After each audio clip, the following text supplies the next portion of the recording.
Ya, shalom saudara-saudara sekalian. Selamat hari Minggu, kita kembali untuk beribadah kepada Tuhan. Dan hari ini kita masuk di dalam bulan yang baru, bulan September. Itu artinya kita ada di dalam satu tema yang baru. Nah, tema bulan ini adalah Servant of God, ya, pelayan Allah. Bulan lalu, bulan Agustus, kita bicara tentang Shepherd God, yang bicara tentang melayani Allah. Jadi 2 bulan ini bicara tentang 2 hal yang berbeda. Kalau bulan lalu penekanannya pada melayani Allah, maka bulan ini bicara tentang si pelayan itu, yaitu kita, gitu ya. Nah, tema bulan ini akan kita pecah di dalam 4 minggu. Slide selanjutnya, mohon langsung ikutin aja ya. Ya, di dalam 4 minggu berturut-turut. Nanti minggu pertama kita lihat apa itu pelayan Allah, yaitu hari ini. Nanti minggu kedua kita akan melihat panggilan dan motivasi seorang pelayan Allah. Dan minggu ketiga kita akan lihat pengabdian dan tanggung jawab seorang pelayan Allah. Dan nanti minggu yang terakhir di dalam bulan September kita akan melihat suka duka seorang pelayan Allah. Ya, menarik ya. Saya berharap sekali kita tidak melewatkan sedikit pun dari seri-seri ini, supaya kita terus belajar semakin banyak dan makin luas pembelajaran kita. Nah, mari kita baca satu bagian dari firman Tuhan dari 2 Korintus 6 ayat 4 sampai 10. Saya ingin kita membacanya berganti-gantian. Saya ayat yang genap, Bapak Ibu ayat yang ganjil. Demikian firman Tuhan. Slide-nya tolong. Ya. Kita baca bersama-sama, saya ayat yang genap, Bapak Ibu yang ganjil ya. Demikian firman Tuhan, sebaliknya dalam segala hal kami menunjukkan bahwa kami adalah pelayan Allah, yaitu dalam menahan dengan penuh kesabaran dalam penderitaan, kesesakan, dan kesukaran. 2, 3. Dalam menanggung dera, dalam penjara dan kerusuhan, dalam berjerih payah, dalam berjaga-jaga dan berpuasa. Dalam kemurnian hati, pengetahuan, kesabaran, dan kemurahan hati, dalam Roh Kudus dan kasih yang tidak munafik.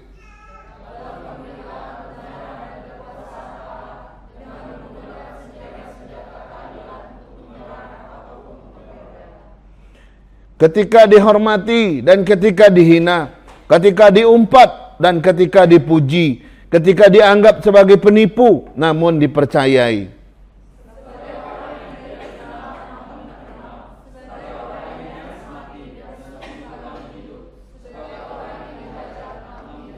Sepuluh, 2, 3 sama-sama. Sebagai orang yang berduka cita namun senantiasa bersuka cita.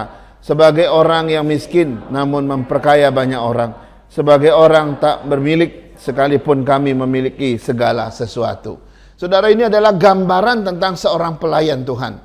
Dan kita akan menikmati teks ini di berikut-berikutnya juga yang lebih dalam. Nah, pertanyaan untuk hari ini adalah, ya, ini pertanyaannya, seperti apakah pelayan Allah itu? Bagaimanakah sikap dan karakter pelayan Allah itu? Kemudian apa saja istilah-istilah yang sering dipakai untuk pelayan Allah, saudara-saudara. Jadi ini pertanyaan yang harus kita jawab pada sore hari ini. Pelayan Allah itu seperti apa? Atau apa itu pelayan Allah? Sikap dan karakternya bagaimana? Dan istilah apa saja yang dipakai? Nah, saya menemukan ada 5 istilah yang dipakai untuk untuk seorang pelayan Tuhan. Mari kita mulai dengan istilah pertama yang disebut doulos, ya. Terkenal nih nama doulos ini. Dulu ada satu STT doulos di Jakarta, itu dihancurkan pada tahun 98, dan ada satu mahasiswanya yang sudah dipotong lehernya hampir putus, tapi puji Tuhan dia masih hidup. Jadi ini doulos ini terkenal sekali. Ya, doulos artinya apa? Doulos artinya budak. Itu arti daripada kata ini. Pada zaman perjanjian baru dulu, ya, seorang budak itu seperti komoditas, bisa diperjualbelikan. Sama kayak komoditas-komoditas seperti hari ini, seperti kopi, teh, barang-barang yang lain, Kita bisa jual, kita bisa beli sesuka kita. Nah, budak pada zaman perjanjian baru itu persis seperti barang. Persis seperti komoditas-komoditas yang bisa dijual, yang bisa dibeli. Dan suka-suka. Kalau udah tidak suka lagi, dibuang. Kalau masih suka, ya dipertahankan. Kira-kira begitu. Nah, seumur hidup seorang budak, saudara-saudara, dia adalah milik tuannya. Ia bahkan tidak punya hak atas hidupnya sendiri. Dan dia tidak punya kepentingan untuk dirinya sendiri. Satu-satunya sikap seorang budak adalah tunduk kepada tuannya 100%. Taat sepenuhnya kepada perintah tuannya. Nah, Yesus sendiri pernah menempatkan dirinya sebagai seorang doulos, sebagai seorang budak di tengah-tengah muridnya. Dia kumpulkan murid-muridnya, lalu dia bilang, kamu yang menyebut aku guru, aku ada seorang yang harus melayani kamu. Lalu dia ambil baskom, dia ambil lap, lalu dia cuci kaki muridnya satu persatu. Dia cuci satu persatu, sampai 12 murid itu selesai dia cuci. Saudara, itu perbuatan apa? Itu adalah perbuatan Tuhan mau katakan kepada mereka, aku doulos, aku yang kamu sebut sebagai guru adalah hambamu, ya, aku adalah doulos, maka kamu pun harus menjadi doulos seperti aku. Hamba, saudara-saudara. Nah, Yesus meminta mereka menjadi doulosnya. Yesus meminta semua orang percaya menjadi doulosnya agar mereka mau melayani dia. Dan kita adalah pelayan Allah. Yang kedua, saudara, istilah yang dipakai dalam Alkitab yang kedua adalah huperetes. Apa itu huperetes? Huperetes itu sebenarnya terdiri dari dua kata. Hupo, ya, artinya bawah, gitu ya. Kemudian eretes itu adalah pendayung. Nah, kalau Bapak Ibu melihat zaman dulu, zaman belum ada mesin, ya, kapal layar itu, ya, kapal yang besar yang berlayar di laut, itu hanya hanya mengandalkan angin saja. Tapi ada ketika kapal layar pada zaman itu tidak hanya mengandalkan layar, tetapi juga pendayung-pendayung. Nah, pendayung-pendayung itu disebut eretes. Mereka ada di paling bawah dengan dayung mereka yang panjang. Kalau nakodanya bilang, ayo dayung, maka semua mereka dayung. Dan itu mereka nggak sedikit. Bisa ratusan orang tukang dayung di bawah. Dan mereka kerjanya apa? Hanya taunya mendayung. Soal arah itu urusan nakoda. Soalnya mau putar-putar itu urusan nakoda. Pokoknya urusan pendayung ialah hanya mendayung saja. Nah, akhirnya dalam perkembangan kata huperetes ini, akhirnya disebut atau dalam perkembangannya menjadi bawahan. Jadi kalau kita bilang, ini siapa? Ini bawahan saya, gitu ya. Ini ajudan saya. Jadi arti kemudian adalah ajudan, gitu ya. Asisten, ya, kelasi atau pengawal atau apapun itu. Ya, nah, huperetes pekerjaannya apa? Huperetes pekerjaannya adalah membantu mengamankan sesuatu bagi seseorang supaya orang yang dibantu itu melaksanakan tugasnya dengan lancar. Itu artinya pembantu.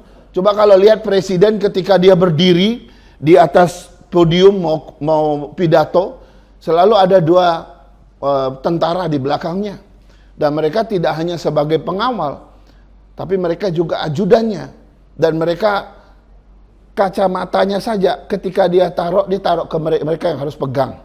Teks yang harus dibaca juga harus dipegang sama mereka. Jadi si presiden tidak bingung, mana kacamataku ya, ketinggalan gitu ya. Tidak usah bingung-bingung gitu lagi. Karena ada ajudan yang memperlancar pelayanan atau pidato daripada presiden. Dia nggak perlu namain mana teksnya tadi ya. Tanya istrinya, berantem dulu sama Ibu Iriana misalnya. Teksnya tadi di mana? Oh, itu nggak ada urusan. Itu urusan ajudan. Ya, pasti ada dan ajudan pasti bawa. Kenapa? Karena tugas ajudan memperlancar pekerjaan daripada tuannya. Nah, itu adalah huperetes. Nah, kita ini adalah huperetes. Menurut 1 Korintus 4 ayat 1, saya baca buat kita ya. Paulus menyatakan dirinya sebagai huperetes. Ya. Paulus bilang begini, demikianlah hendaknya orang memandang kami sebagai hamba-hamba Kristus yang kepadanya dipercayakan rahasia Allah. Jadi Paulus berkata, kami ini huperetesnya Kristus loh. Kami ini bertugas sebagai hamba-hamba Kristus yang memperlancar pekerjaan Kristus, ikut serta mengerjakan pekerjaan Kristus. Dan dia katakan kami huperitesnya Kristus. Itu berdasarkan 1 Korintus 4 ayat 1. Lalu di dalam Kisah Rasul pasal 20 ayat 34, Saudara, Paulus juga bertindak sebagai huperetes bagi teman-temannya. Coba saya baca ya. Kisah Rasul 20 ayat 34 berkata begini. Kamu sendiri tahu bahwa dengan tanganku sendiri aku telah bekerja untuk memenuhi keperluanku dan kawan-kawan seperjalananku. Luar biasa ya. Jadi Paulus itu dulu kerja tidak hanya mencukupi kebutuhan pelayanannya, tetapi dia juga bekerja untuk sahabat-sahabatnya, supaya sahabat-sahabatnya juga bisa melakukan pelayanan Tuhan yang Tuhan percayakan kepada mereka. Jadi siapa yang membantu siapa? Paulus pernah membantu teman-temannya.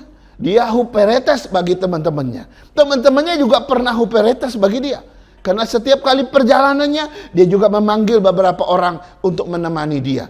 Saudara, pernahkah kita berkata, Tuhan, aku ini huperetesmu Tuhan. Apa yang kau mau aku kerjakan, aku siapkan, aku kerjakan. Kita adalah huperetesnya Tuhan. Amin. Amin. Baik, yang ketiga. Muncul satu istilah lagi yang namanya diakonos. Saya rasa kita semua ngerti diakonos. Diakonos artinya pelayan meja makan, saudara-saudara, ya. Nah, tugasnya diakonos itu apa? Selalu menantikan perintah di seputar meja makan. Saya pernah masuk restoran gitu ya, ada banyak pelayannya yang berseragam, pakai baju batik kah, atau mungkin baju putih, masuk dalam gitu, celana hitam, lalu mereka di samping meja kayak gini, pakai dasi kupu-kupu. Dia tunggu. Begitu si atasannya kasih kode, dia langsung pergi. Rupanya ambil makanan. Lalu apapun yang orang di meja itu butuh, dia siapkan. Minta piring dong, ya, minta sendok dong, langsung cepat. Nah, diakonos itu loh esensi daripada diakonos. Nah, diakonos ini kemudian berkembang menjadi diaken. Diaken itu adalah anggota dari majelis. Makanya majelis-majelis kita kalau disebut namanya diaken Rudi, diaken Samuel, diaken David, ya kan? Diaken Salim. Diaken itu adalah pribadi-pribadi anggota dari setiap majelis. Kalau majelisnya itu adalah badannya. Jadi kalau orang bilang itu si majelis Rudi, itu salah. Karena dia bukan badan. Untuk orangnya, untuk anggotanya harus sebut diaken Rudi. Makanya mereka berhak selama menjabat menjadi anggota majelis, mereka berhak memakai kata diaken. Nah, ingat, hari ini kita akan melayani, ya, mereka maju ke depan melayani jemaat, yaitu pelayan meja, saudara. Jadi walaupun hari ini mereka pakai jas yang keren, pakai dasi yang keren, tapi ingat, kerjaan mereka nggak lebih kayak yang berdiri di ujung meja di restoran itu. Tapi jangan hina mereka ya. Tapi memang itu asal daripada kata ini. Kata diakonos itu adalah tidak hanya untuk mereka. Kita semua adalah diaken. Kita semua adalah pelayan meja Tuhan. Makanya setiap kali kita mau melayani, kita melakukannya dengan prinsip seperti seorang pelayan meja. Nah, saya baca Yohanes 12 ayat 26. Menyebutkan bahwa setiap orang percaya itu adalah diakonosnya Tuhan. Yohanes 12 ayat 26 berkata begini, barang siapa melayani aku, ia harus mengikut aku, dan di mana aku berada, di situ pun pelayan-pelayanku akan berada. Barang siapa melayani aku, ia akan dihormati Bapa. Jadi di mana Tuhan ada, di situ pelayannya ada. Berarti apa? Kita ini diakonosnya Tuhan. Ya, coba bilang sama orang kiri kanan, kita ini diakonosnya Tuhan. Coba bilang kiri kanan. Ya. Jangan salah omong loh ya. Jangan bilang kamu diakonosku ya gitu. Gak bisa. Ya, gak ada begitu. Ya, di rumah walaupun suami istri kadang-kadang dia perintah kita perintah dia, tidak berarti ya kita saling diakonos gitu ya. Kita diakonosnya Tuhan, itu yang paling tepat, ya. Kemudian yang keempat, istilah yang keempat yang dipakai untuk seorang pelayan, yaitu oiketes. Nah, apa itu oiketes? Oiketes itu pelayan rumah, saudara. Atau seorang yang melayani di rumah. Pada zaman dulu, saudara-saudara, oiketes ini sama seperti pembantu yang bekerja di rumah kita. Dia pokoknya bertanggung jawab dengan rumah kita, rumah tuannya. Dia harus bertanggung jawab supaya rumah tuannya tetap bersih, tetap rapi, tetap tertata dengan baik. Nah, oiketes ini adalah satu kata juga yang digunakan untuk orang-orang yang melayani Tuhan. Bahwa kita adalah pelayan rumah Tuhan, saudara-saudara. Kita bertanggung jawab dengan rumah Tuhan. Kalau gereja dipandang sebagai rumah Tuhan, maka kita harus tetap menata rumah Tuhan. Nah, kita harus mengerti supaya kita nggak bias ya. Gereja di sini apa sih? Apakah gedung atau komunitas orangnya? Kita harus kembali ke arti yang sebenarnya. Bahwa gereja yang dimaksudkan di dalam Alkitab itu bukan gedung.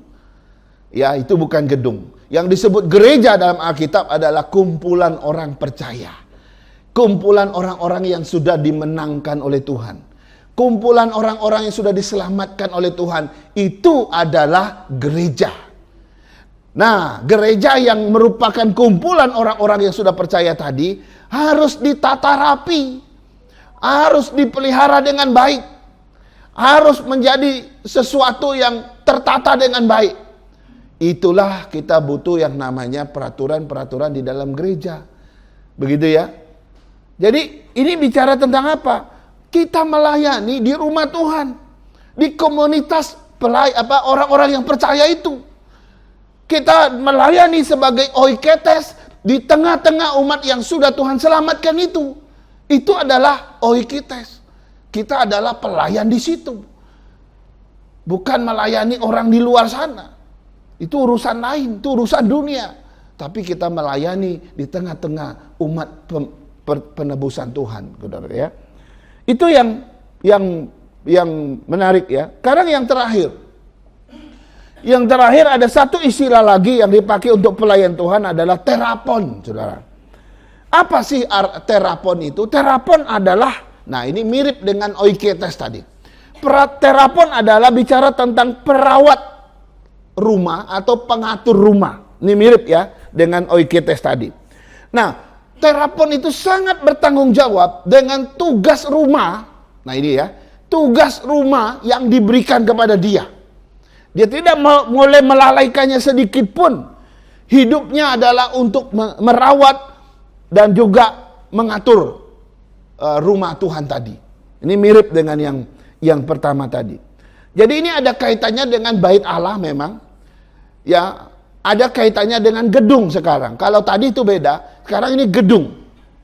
Makanya Tuhan Yesus pernah marah ketika Yesus melihat bait Allah dipakai oleh orang-orang yang berdagang. Lalu Tuhan dengan marah besar, dia hancurkan barang-barang mereka. Lalu dia bilang, rumah Bapakku adalah rumah doa, bukan sarang penyamun. Lalu dia usir semua di situ.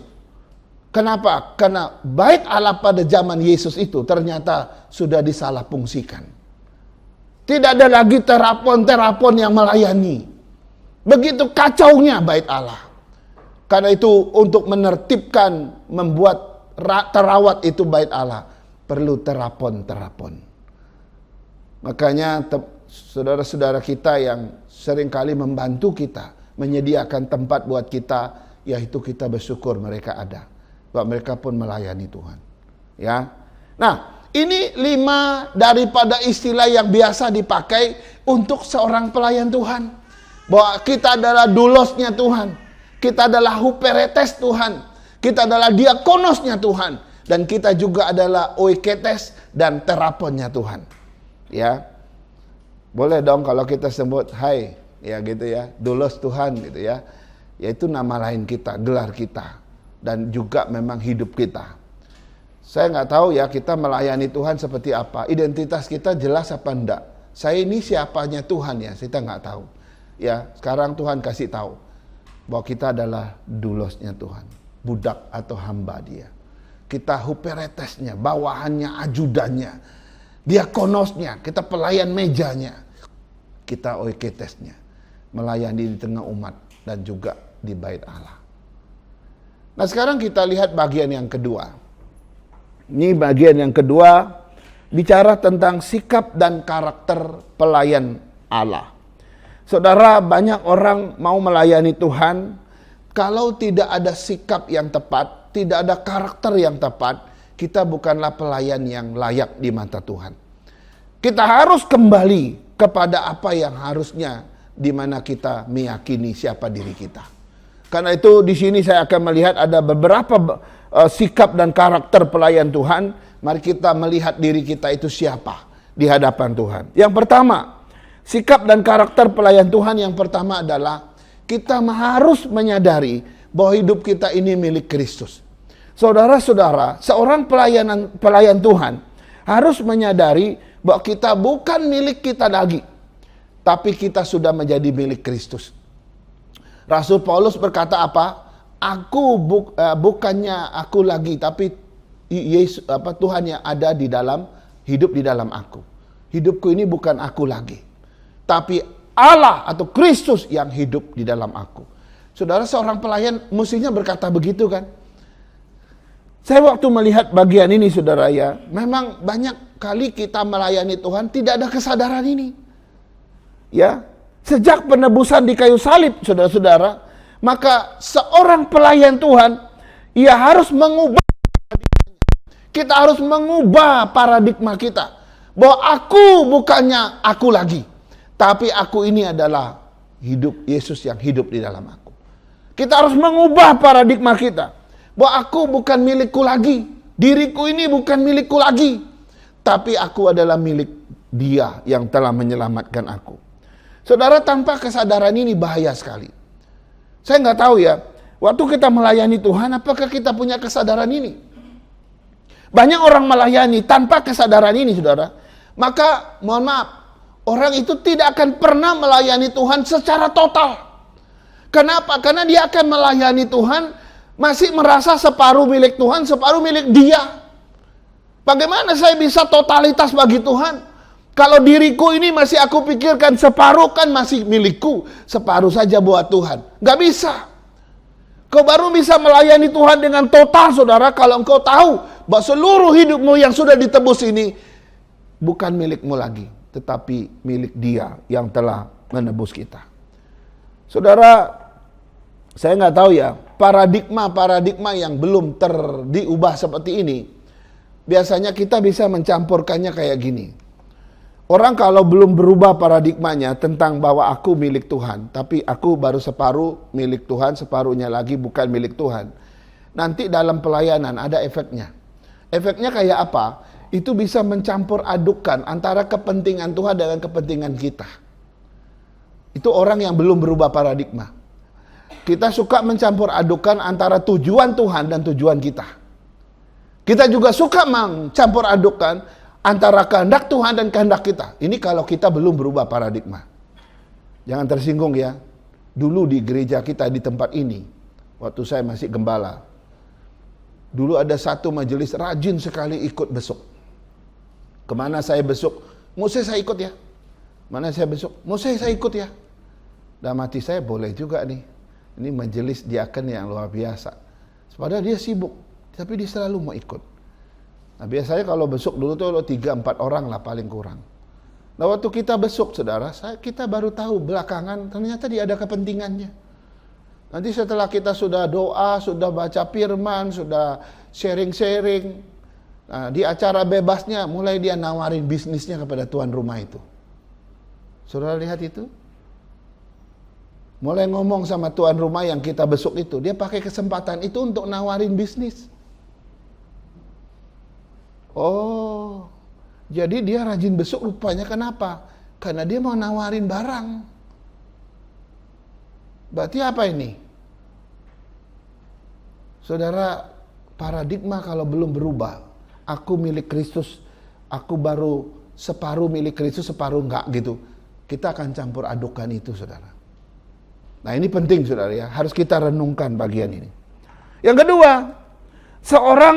sikap dan karakter seorang pelayan Tuhan harus memiliki komitmen kepada Kristus. Saudara, orang yang memiliki komitmen kepada Kristus biasanya juga memiliki dua level komitmen yang lain. Kalau orang bilang saya komit pada Kristus, maka pasti dia juga akan komit kepada dua level yang lain. Yang pertama, dia pasti komit kepada pekerjaan Kristus. Yang kedua, dia pasti komit kepada tubuh Kristus, yaitu gereja. Nggak ada kalau orang bilang, saya komit kepadamu Tuhan Yesus. Tapi kita lihat dia nggak komit kepada pekerjaan Kristus, pelayanan. Dia nggak komit kepada tubuh Kristus. Oh, itu nol, saudara. Berarti dia bukan seorang pelayan yang benar. Tapi kalau engkau betul-betul berkomitmen kepada Kristus, maka pasti kepada pekerjaan Kristus juga, yaitu pelayanan. Maka pasti juga kepada apa? Kepada tubuh Kristus, yaitu gerejanya. Itu level-level daripada komitmen kepada Kristus. Nah, banyak orang melayani Tuhan belum tentu punya komitmen, saudara. Komitmen kepada Kristus maksud saya. Orang mau terlibat dalam pelayanan, oke, saya mau terlibat, saya mau melakukan pelayanan. Tapi apakah engkau punya komitmen kepada Kristus? Enggak. Mohon maaf ya. Kenapa dulu kita protes? Iya ya, ada ibadah tertentu, gereja tertentu yang main musiknya orang Muslim, saudara. Pernah ketemu kasus begitu? Aduh, kita bilang susah ya. Karena dia melayani Tuhan gitu ya. Tapi bagaimana orang ini melayani Tuhan, imannya bukan kepada Tuhan gitu. Ini orang ini gak komitmen sama Tuhan loh. Makanya salah satu syarat seorang yang bisa melayani Tuhan, mesti sudah dibaptis. Artinya kalau sudah dibaptis, ya engkau sudah percaya Yesus, sudah komitmen pada Yesus mestinya. Maka komitmenlah kepada pelayanan juga, pekerjaannya, dan juga kepada tubuh Kristusnya, yaitu gerejanya. Ya, jangan pernah menugaskan orang pelayanan di gereja yang tidak percaya Tuhan sama sekali. Kita sedang membuat sesuatu yang tidak ada nilai apa-apa. Makanya orang yang melayani Tuhan, sejogjanya seorang itu adalah seorang yang komitmen kepada Kristus. Atau ada orang mau melayani Tuhan, cuma ngomongnya gini, saya bantu ya saya. Saya bantu. Saudara, bahaya loh, orang yang bilang suka bantu itu justru merepotkan loh. Kenapa? Karena biasanya kalau orang cuma bantu, ketika nanti dituntut tanggung jawab, dia nggak mau bertanggung jawab. Karena nanti dia akan bilang, maaf, karena tadi kan saya cuma bantu. Kita nggak bisa nuntut dia. Kita mau orang yang betul-betul mau bertanggung jawab, bukan hanya sekedar bantu, saudara. Pernah ketemu orang begitu ya? Dia kalau gampang sekali lepas tangan. Kenapa? Karena dia cuma bantu. Kita juga susah gitu. Kalau mau melayani Tuhan, tidak usah bantu-bantu. Komitmen aja. Lakukan dengan baik. Ya. Dulu pernah ada majelis yang bilang, saya mau membantu, tapi saya cuma mau 1 tahun aja. Nanti setelah 1 tahun kalian harus cari ganti saya. Oh, lebih baik jangan dulu kalau begitu. Biasanya yang bantu-bantu kayak begitu itu sulit gitu ya. Nanti di tengah jalan dia berhenti gitu. Kita kalang kabut gitu. Lebih baik pekerjaan itu dikerjakan sampai selesai. Itu tanggung jawab kita pada Tuhan, bukan kepada gereja, bukan pada pendeta. Jadi punya komitmen seutuhnya. Ini yang diminta Tuhan. Yang ketiga, seorang pelayan Tuhan harus memiliki ketaatan penuh dan kerendahan hati total, saudara-saudara. Seorang pelayan Tuhan harus punya dua ini. Gak boleh separuh-separuh. Karena ini ada kaitannya juga dengan tadi itu. Tanpa ketaatan penuh dan kerendahan hati total, saudara, kita sering kali gagal.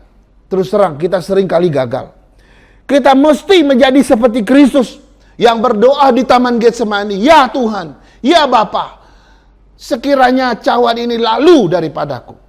Tapi bukan yang aku kehendaki yang terjadi. Biarlah yang engkau kehendaki yang terjadi. Artinya Yesus dengan rendah hati berdoa. Dia mau taat penuh. Kalau boleh Tuhan, biarlah lewat. Kalau bisa aku boleh, janganlah mati. Ya, di kayu salib. Tapi kalau bukannya aku kehendaki, harus yang kau kehendaki. Dan Tuhan putuskan kau harus mati. Maka dia pun juga harus taat.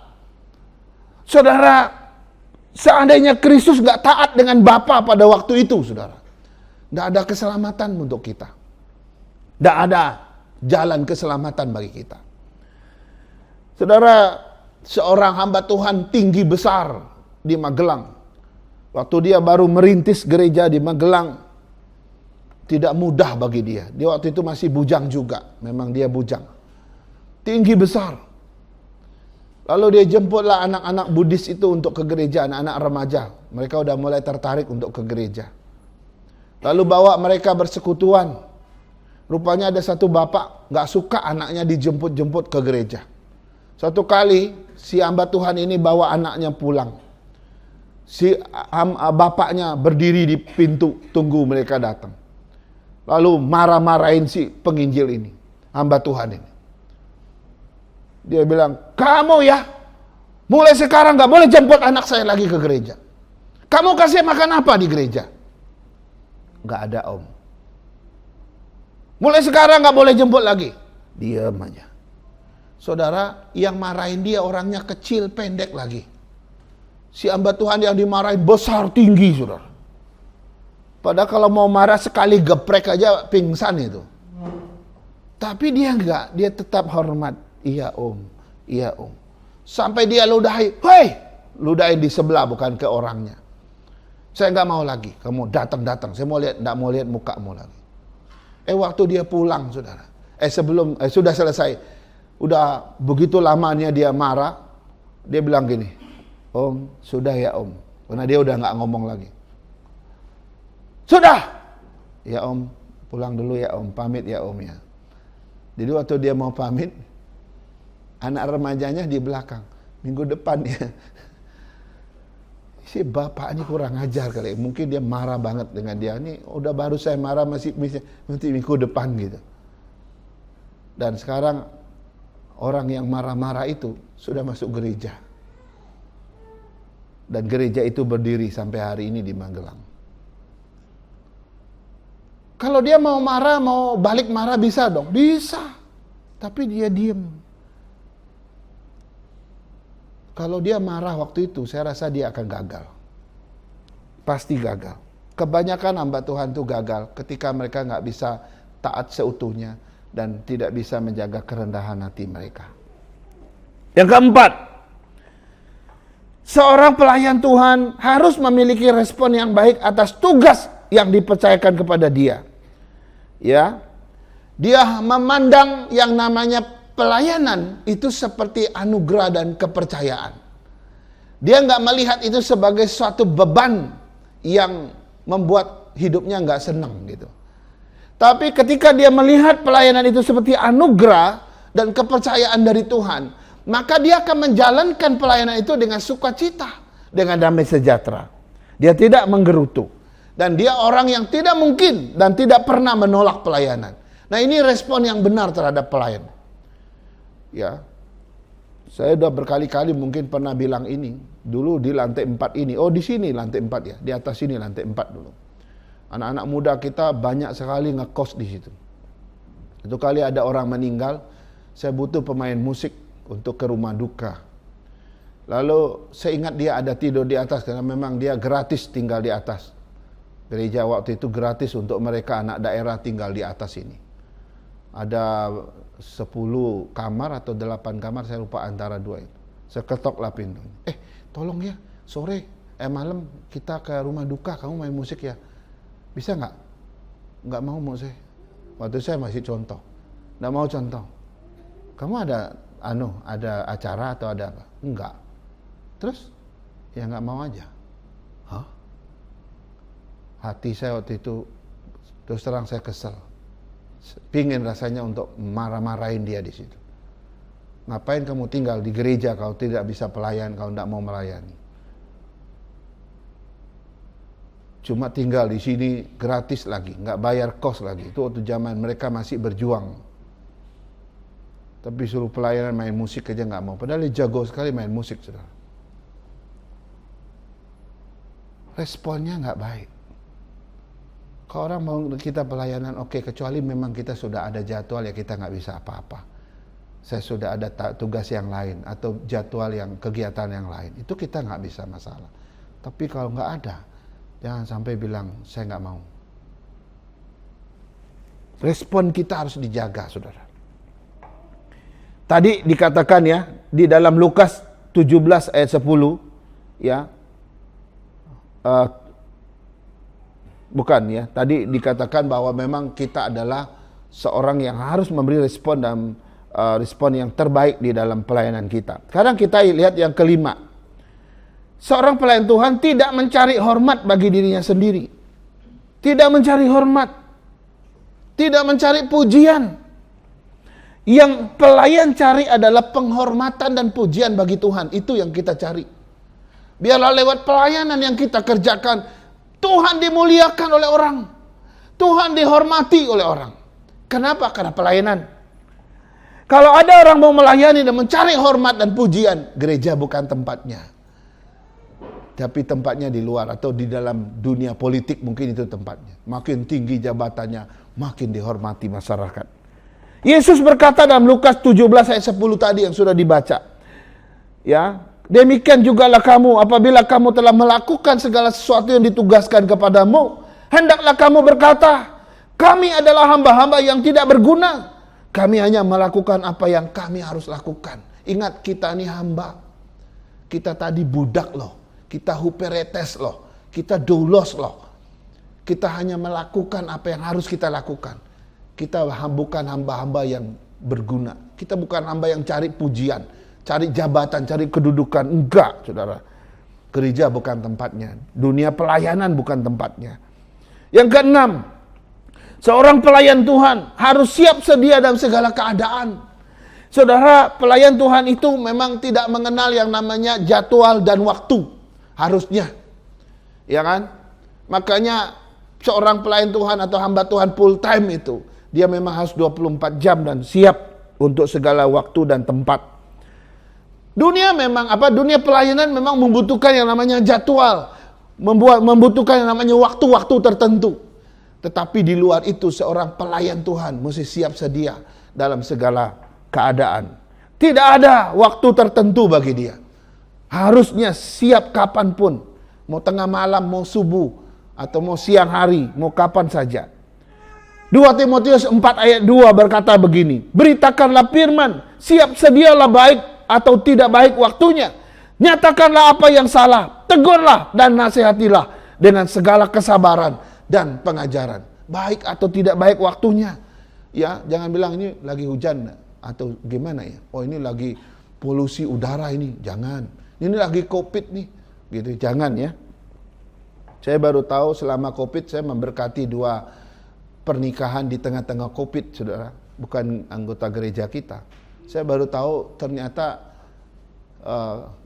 karena pelayannya takut melayani di tengah Covid.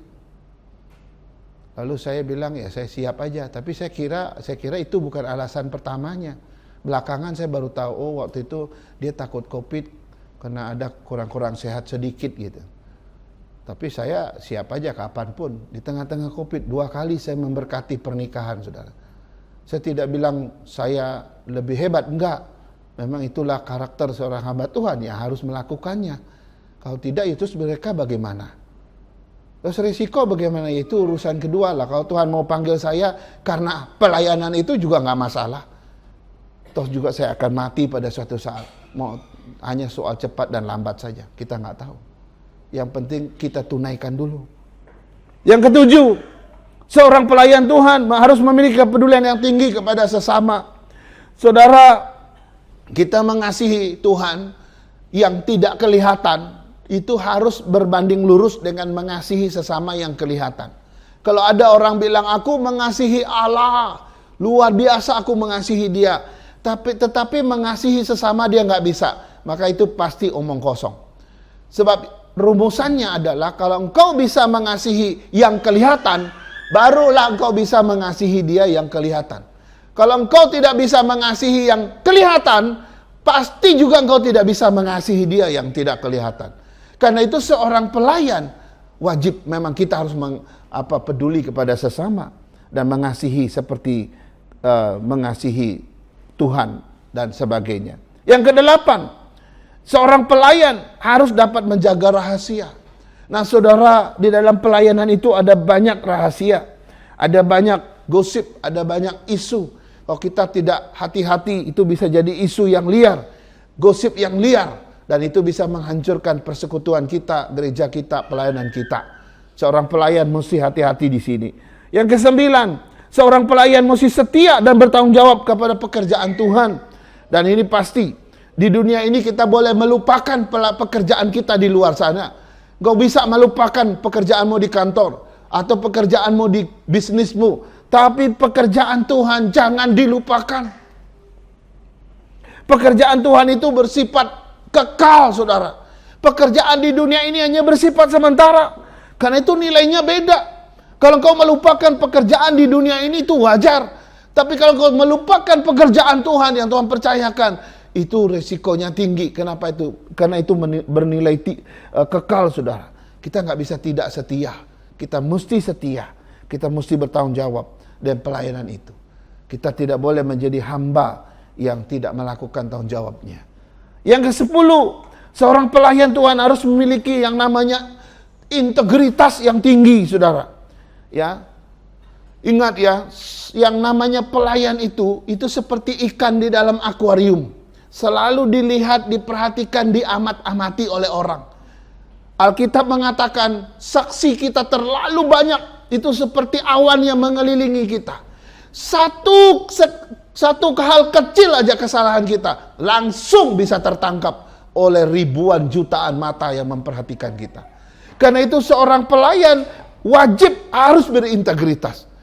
Ya, antara kata dan perbuatannya mesti sama. Dia mesti dapat dipercayai. Dia harus jujur. Ya, tidak ada kepalsuan dan tidak ada kepura-puraan. Seorang teolog dan dia juga sekaligus rektor daripada STTJ Pre Ujung Pandang, Makassar. Dia menulis dalam bukunya begini. Pelayan Allah yang berintegritas tidak didapati satu noda yang dapat mengurangi harga diri dan wibawanya. Sebaliknya, pelayan yang tidak berintegritas justru merusak citra dirinya sehingga aspek internalnya tidak sinkron lagi dengan aspek eksternalnya. Sudah lihat itu? Ngeri kalau kita tidak berintegritas. Yang terakhir, yang ke-11. Wah, langsung bilang napas. Puji Tuhan, 11 ya. Yang terakhir. Seorang pelayan selalu mempersiapkan diri untuk pelayanan. Saudara, saya nggak tahu seperti apa saudara melayani, apa saudara persiapan atau tidak. Atau langsung pakai baju, pakai jas, pakai kemeja, langsung pakai rasi, langsung rapi, apa semua datang. Apa itu yang disebut persiapan? Enggak. Sekecil apapun pelayananmu, saya mau kasih tahu, belajarlah berdoa sebelumnya. Walaupun hari ini tugasmu cuma bawa kantong persembahan. Sebelum dari rumah bilang, Tuhan terima kasih, hari ini saya mau melayani untuk membawa kantong persembahan. Biarlah nama Tuhan yang dimuliakan. Jangan lihat pelayananmu, oh saya pelayan perjamuan kudus, ini yang lebih besar gitu. Enggak. Sekecil apapun, mungkin nyambut tamu aja. Doa dululah di rumah. Minimal persiapanmu adalah berdoa. Dengan berdoa engkau sedang melibatkan Tuhan di dalam dirimu untuk bersama-sama melayani. Di dalam doa engkau akan mendapatkan satu kepercayaan rohani, wibawa rohani, dan juga otoritas rohani. Sehingga engkau bisa melakukan pelayanan dengan baik. Semoga kita, jemaat GP Kris Kelapa Gading, terus belajar menjadi pelayan Tuhan yang baik. Mari kita berdoa. Kami bersyukur dan berterima kasih kepadamu ya Tuhan. Karena sekali lagi kami diajarkan tentang bagaimana seorang pelayan. Kami semua adalah pelayan. Baik hamba Tuhan yang menyerahkan diri secara full time dalam pelayanan, maupun mereka yang bekerja di dunia sekuler. Kami semua adalah dulos-dulosnya Tuhan. Kami semua huperetes-huperetesnya Tuhan. Tuhan pakai kami, persiapkan kami, dan bawa kami untuk mengubah paradigma kami, supaya ketika kami melayani, kami tahu ini hanya untuk kemuliaan-Mu saja. Tuhan, prinsip-prinsip firman Tuhan sudah kami pelajari, tanamkan dalam diri kami. Mulai minggu depan, kami akan datang ke gereja ini melayani Tuhan dengan konsep-konsep yang terbaik yang Tuhan sudah ajarkan hari ini. Terpujilah Kau Tuhan atas nama firman-Mu yang begitu indah dan begitu agung dan berkuasa itu. Biarlah kami semua dibentuk dan biarlah kami semua diubahkan oleh Tuhan. Kuasa yang tak terbatas menaungi setiap kami, menjadikan kami pelayan-pelayan Tuhan yang terbaik. Dalam nama Yesus kami berdoa. Amin.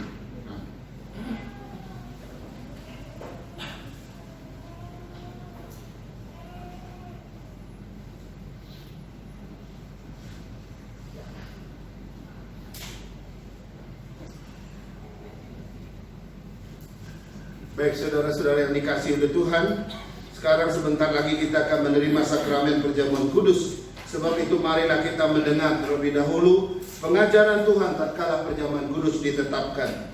Rasul Paulus berkata kepada orang-orang Kristen di Korintus di dalam surat 1 Korintus pasal yang ke-11 ayat 23 sampai 30 demikian. Sebab apa yang telah aku teruskan kepadamu telah aku terima dari Tuhan, yaitu bahwa Tuhan Yesus pada malam waktu ia diserahkan mengambil roti dan sesudah itu ia mengucap syukur atasnya.